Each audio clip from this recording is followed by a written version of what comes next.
Inireklamo na ng DPWH sa Ombudsman ang 20 opisyal nito at 4 na construction companies kaugnay ng umano'y anomalya sa flood control projects. Tila nadadamay naman ang iba pang empleyado ng kagawaran sa galit ng publiko. Kaya pinayagan silang hindi mag-uniforme para iwas harassment. Nakatutok si Joseph Morong.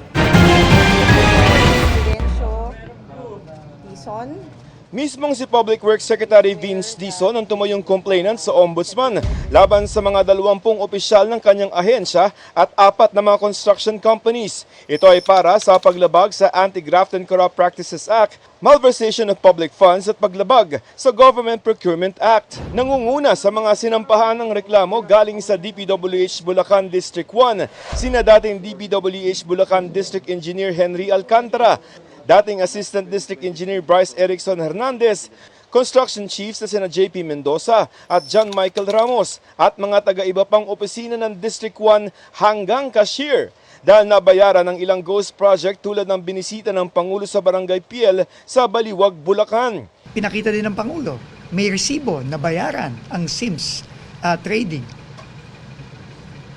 So may nag-issue, may mga nag-authorize ng pagbayad doon. Inireklamo rin ng 5 taga-construction companies, sina Sally Santos ng Sims Construction Trading na umaming nag-deliver ng mga kahong-kahong pera kay Hernandez, Mark Alan Arevalo ng Wawaw Builders, Robert Imperio ng IM Construction Corporation, Maria Roma Angeline Rimando ng St. Timothy Construction Corporation at Sara Discaya para rin sa St. Timothy. Hindi pa kasama sa reklamo ang asawa niyang si Pacifico o Curly Discaya. Si Sara Discaya lang po ang umamin under oath na siya ang beneficial owner ng St. Timothy. Pero, wag po tayong mag-aalala, kagaya ng sinabi ko, marami pa to at una pa lang ito. Sa investigasyon ng DPWH Internal Audit Service o IAS mula August 13 hanggang 20, lumabas na may sabwatan at paulit-ulit na scheme o sistema ang mga inireklamong taga DPWH sa mga kontraktor para palabasing natapos na ang mga proyekto at masingil ang gobyerno sa 9 na proyekto sa Malolos, Hagonoy, Baliwag, Bulacan at Kalumpit sa Bulacan.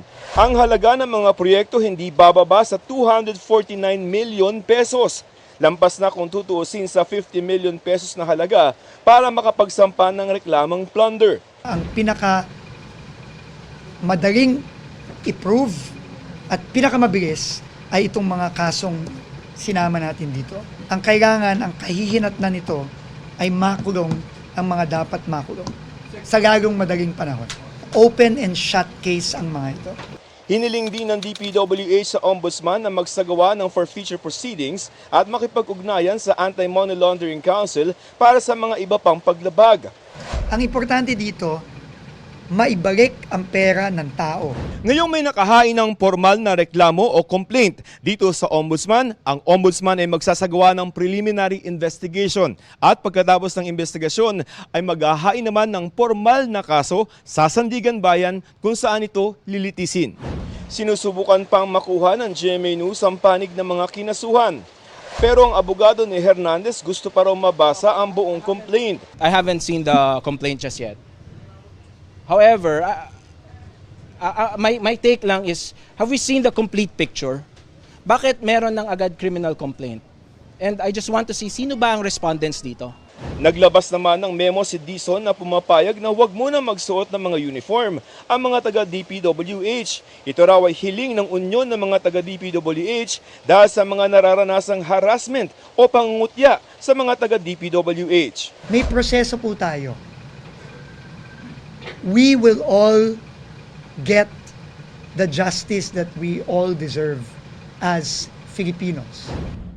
Para sa GMA Integrated News, Joseph Morong, Nakatutok 24 Oras.